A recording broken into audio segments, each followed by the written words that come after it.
بسم اللہ الرحمن الرحیم۔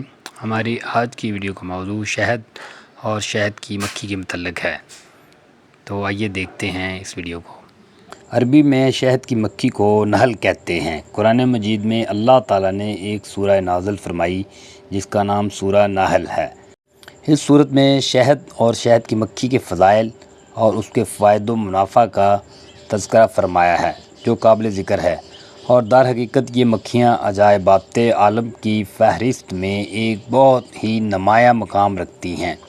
اس مکھی کی چند خصوصیات حسب ذیل ہیں۔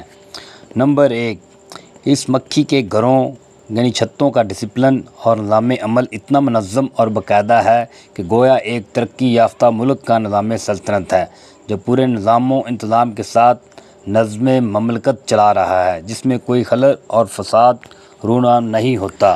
ہزاروں بلکہ لاکھوں کی تعداد میں یہ مکھیاں اس طرح رہتی ہیں کہ ان کا ایک بادشاہ ہوتا ہے جو جسم اور قد میں تمام مکھیوں سے بڑا ہوتا ہے۔ تمام مکھیاں اس کی قیادت میں سفر کرتی ہیں۔ اس بادشاہ کو یعصوب کہتے ہیں۔ اس کا نام یعصوب ہے۔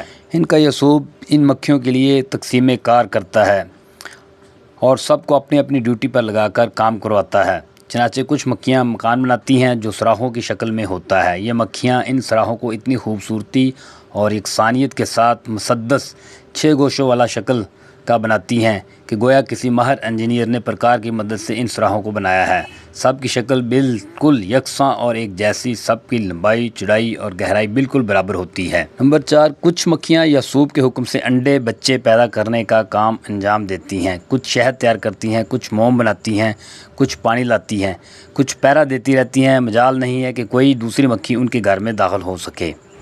یہ مکھیاں پھلوں، پھولوں وغیرہ کا رس چوس کر لاتی ہیں اور شہد کے خزانے میں جمع کرتی رہتی ہیں، اور پھلوں اور پھولوں کی تلاش میں جنگلوں اور میدانوں میں سینکڑوں میل الگ الگ دور دور تک چلی جاتی ہیں، مگر یہ اپنے چھتوں کو نہیں بھولتی ہیں اور بلا تکلیف بغیر کسی تلاش کے سیدھے سینکڑوں میل کی دوری سے اپنے چھتوں میں پہنچ جاتی ہیں۔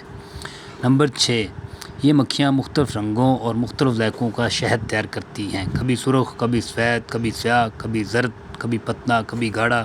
مختلف موسموں میں اور مختلف پھلوں پھولوں کے بدولت شہد کے مختلف رنگ اور ذائقے بدلتے رہتے ہیں۔ یہ اپنے چھتے کبھی درختوں پر، کبھی پہاڑوں پر، کبھی گھروں میں، کبھی دیواروں کی سوراخوں میں، کبھی زمین کے اندر بنایا کرتی ہیں، اور ہر جگہ یکساں ڈسپلن اور نظام کے ساتھ ان کا کارخانہ چلتا رہتا ہے۔ نافرمان اور باغی مکھیوں کو ان کا یعصوب مناسب سزائیں بھی دیتا ہے، یہاں تک کہ بعض کو قتل بھی کرا دیتا ہے اور سب کو اپنے کنٹرول میں رکھتا ہے۔ کبھی کوئی شہد کی مکھی کسی نجاست پر نہیں بیٹھ سکتی، اور اگر کبھی بیٹھ جائے تو ان کا بادشاہ یعصوب اس کو سخت سزا دے کر چھتے سے نکال دیتا ہے۔ قرآن مجید میں اللہ تعالیٰ نے ارشاد فرمایا، وَأَوْحَىٰ رَبُّكَ إِلَى النَّحْلِ أَن اتَّخِذِي مِنَ الْجِبَالِ بُيُوتًا وَمِنَ الشَّجَرِ وَمِمَّا يُعْرِشُونَ ثُمَّ كُلِي مِن كُلِّ الثَّمَرَاتِ فَاسْلُكِي سُبُلَ رَبِّكَ ذُلَالًا يَخْرُجُ مِن بُطُونِهَا شَرَابٌ مُخْتَلِفٌ أَلْوَانُهُ فِيهِ شِفَاءٌ لِلنَّاسِ إِنَّ فِي ذَلِكَ لَآيَاتٍ لِقَوْمٍ يَتَفَکَّرُونَ۔ اور تمہارے رب نے شہد کی مکھیوں کو الہام کیا کہ پہاڑوں میں گھر بنا اور درختوں میں اور چھتوں میں پھر ہر قسم کے پھل میں سے کھا اور اپنے رب کی راہوں میں چل کہ تیرے لیے نرم اور آسان ہے۔ اس کے پیٹ سے ایک پینے کی چیز رنگ برنگ کی نکلتی ہے جس میں لوگوں کے لیے شفا ہے، بے شک اس میں نشانی ہے تفکیر کرنے والوں کے لیے، سوچ کرنے والے کے لیے۔ مکھیوں کی حضور صلی اللہ علیہ وسلم سے گفتگو۔ حضرت سیدنا مولانا جلال الدین رومی رحمۃ اللہ علیہ مثنوی شریف میں فرماتے ہیں، ایک بار حضور صلی اللہ علیہ وسلم نے شہد کی مکھی سے دریافت فرمایا کہ تو شہد کیسے بناتی ہے؟